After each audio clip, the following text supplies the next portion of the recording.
Hello everyone, welcome back to my channel. Today our video is about EIP-7918 block-based fee bounded by execution cost. In this video is about EIP-7918 and Ethereum Improvement Proposal that fixes a quiet but serious failure in the how block fees behave.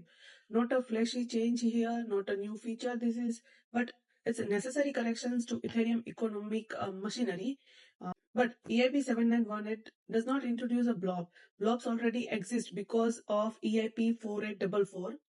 What EIP-7918 changes how blob fees behave when execution costs dominate and how the protocol reacts when blob pricing silently stop working.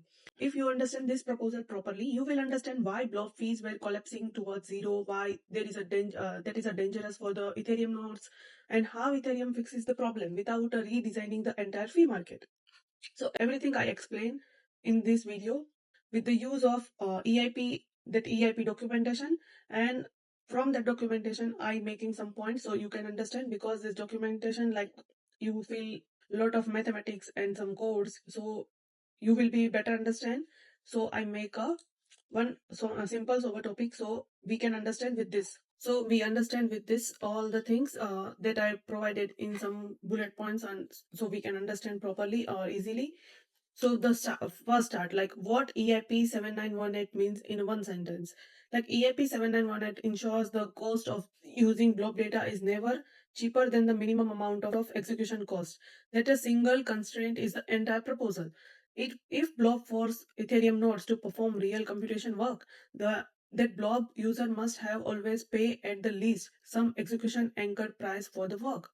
Before EIP 7918, Ethereum did not enforce this relationship at the protocol level. Then the why does Ethereum even needs blob at all? Like, to understand why this matter, we need to step back and remember why blob exists. So Ethereum provides a data availability for rollups. Rollup publish transaction data to Ethereum so that anyone can independently verify rollup state transition without trusting the rollup operator. Blobs are designed specifically for this role. They are large, they are temporary, and they are intensely inaccessible of smart contracts. They are not execute data, they are the data availability data. But temporary does not mean cheap. That misunderstood is the where the problem begins. So what Ethereum nodes actually do when they process the blobs? Every Ethereum node that handles a blob performance unavoidable work. So nodes verify cryptographic K2G commitment and the proof. The propagate blob data across the network. They store the sample blob data to enforce availability guarantees. This work consumes the CPU, memory, bandwidth, and the network capacity. It is a cryptographically heavy, but it's a real time, and it's happened regardless how low the blob fee is. This is the economic tensions EIP 7918 is designed to resolve. So how blob pricing work before EIP 7918? So blob fees are controlled by the dynamic mechanism inspired by the EIP 1559. When the blob usage is below the target, the blob fee will decrease, and the blob fee usage is above the target, then blob fee is increased. So this mechanism assumes the something critical, that users meaningfully respond the blob fee changes. For the rollups and the assumptions often breaks down. We understand these all things. Then the why execute cost dominating the blob pricing. For the rollup, the cost of posting data is some of the two components, the blob fee and the execution cost. So execution costs includes L1 gas usage, proof verifications, priority fees, and inclusion overheads. In many real scenarios, execution cost is far larger than the blob fees. When that happens, lowering the blob fee barely changes the rollup total cost. From the rollup perspective, nothing important happened. This is the fee inelasticity. What happened when demands becomes unrealistic? Like, that is a core problem happen, the blob fee related, and the what is the wrong when the demand is here unrealistic. So once a blob demand becomes unrealistic, the pricing mechanism starts to fail.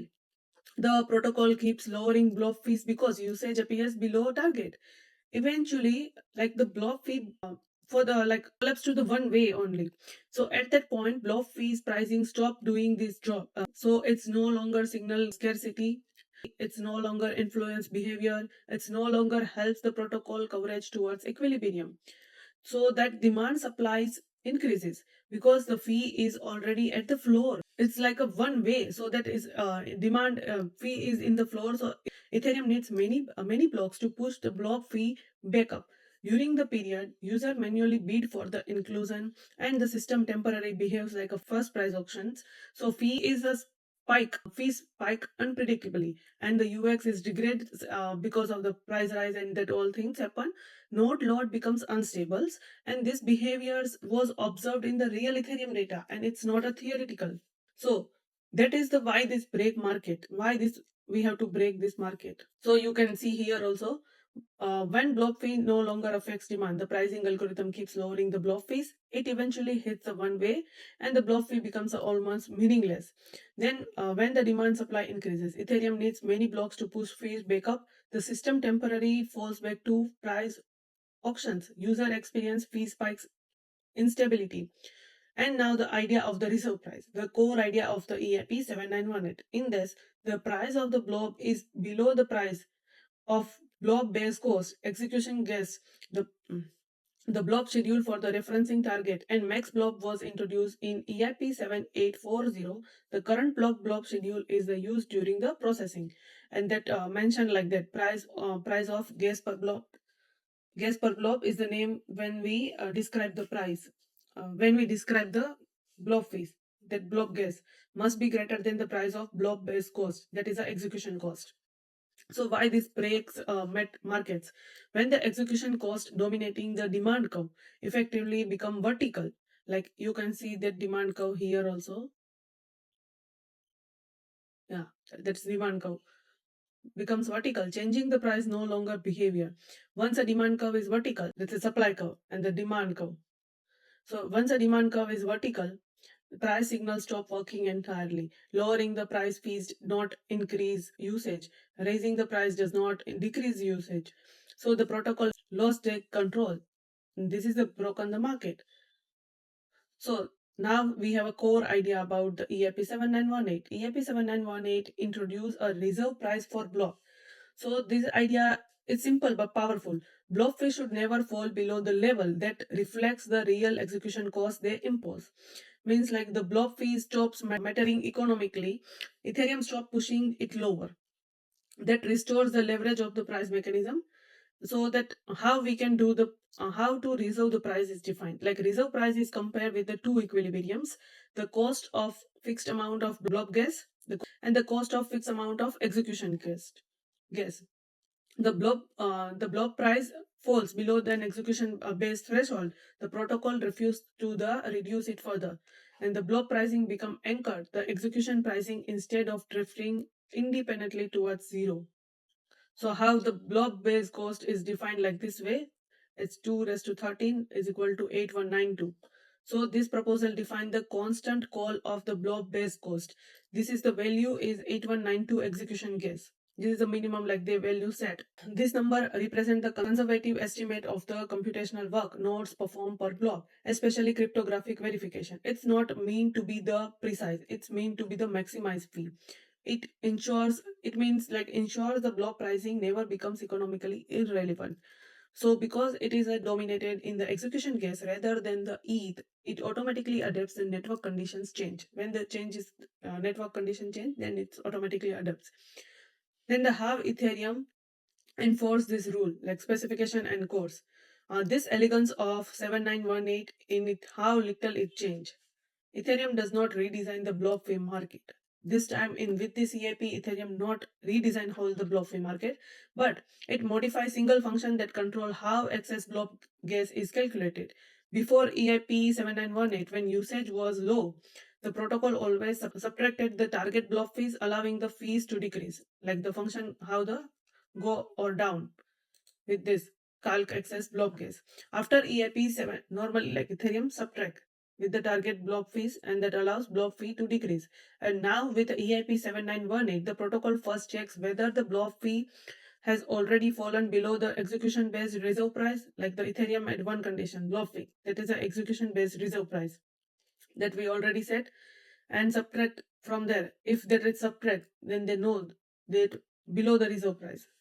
If it has, Ethereum refuse to lower it further. And if that below, then Ethereum not lower it further. That is the entire change. One guardrail, only the one guardrail, that is a change. Let's understand the logic in the simple step. What are the that? This logic I provide without code on the points only. So conceptually, the protocol now asks two questions. How many blobs were used in the block? And the does how blob fee still matter economically? If the blob fee is already too low relative to the execution cost, the protocol stops reducing it. And if the blob fee is the increasing, like blob fee is increasing, the fee rises smoothly, and the system avoids that jumps, fee collapse, and the panic bidding. Like the check how many blobs were used, then the check if the blob fee already high enough, and if blob fee is too low, then don't reduce. Let it slowly increase. The blobs are used. If blob fee is normal, then that is the old behavior that already they have. And this keeps fee increase smooth, fee decrease safe, and the no sudden jumps like a fee increasing or fee decreasing jumps. So the why fee inelasticity matters. Rationals explain simply. Think like this: the total cost of use blob is equal to blob fee plus execution costs. Why it look like in practice, like blob fees are already cheap compared to the execution cost. Ethereum simply stops pushing them to lower. So when blob fees usage increase, fee rises gradually over multiple blocks. And when blob fee usage decrease, fee fails until the reach the reserve and that stop. Then block pricing never enters a red zone where the prices exist only in a name. Then why nodes must be paid in the K2G proof verification cost? So nodes do real cryptographic work. Ethereum nodes do not passively and receive blobs. They must verify K2G proof, batch verify blob cells, sample data availability, handle peer dash workload. Means like they perform a cryptographic verification, batch proof checks, data sampling, and the support feature like a peer dash also. And this work is CPU heavy, parallelizable, but still expensive and significantly more costly than the simple smart contract execution. Then before EIP 7918, nodes were subsidizing rollups during the low fee periods, but after EIP 7918, blob users always pay at least some fractions of the cost they impose. This matter of the decentralizations. Like nodes are forced to subsidize rollup and the paying cost. Then the next is the designing for the future. Ethereum will continue to scale. So blob throughout will increase, hardware will improve, and their efficiency also improve. Cryptography will get faster, and blockfish should have failed over time, but they should fail because cost failed, not because of pricing breaks.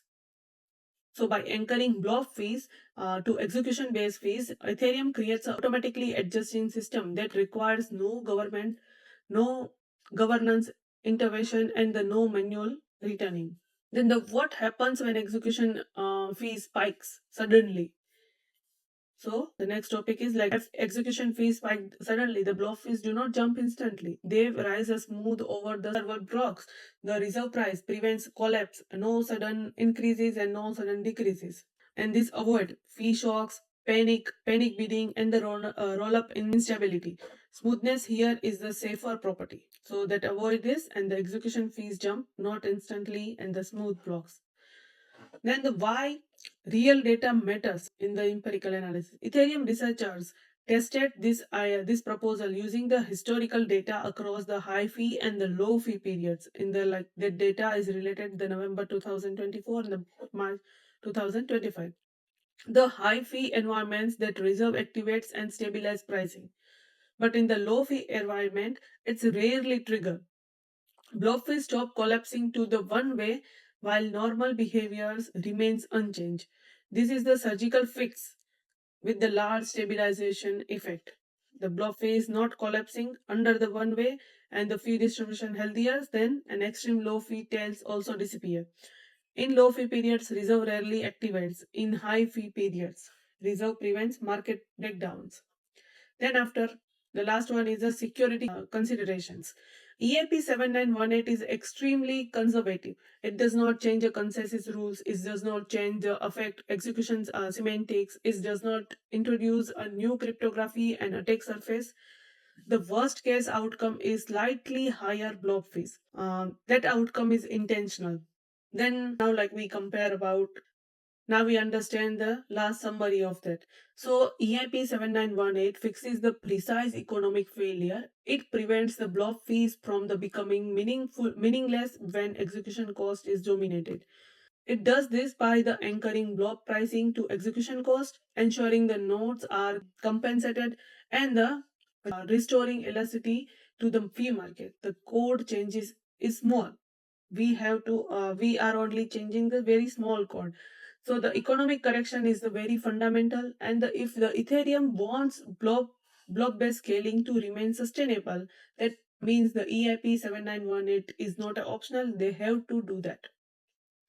They have not option with the EIP 79. They have to use this. So this is the whole thing and whole about blob based fee bounded by execution cost. And you can know and you can listen many kind of blob fees related content or topics. So why this matter and how we can introduce and how that we control that all blob fee cost. So I hope you are understand with this. So goodbye everyone.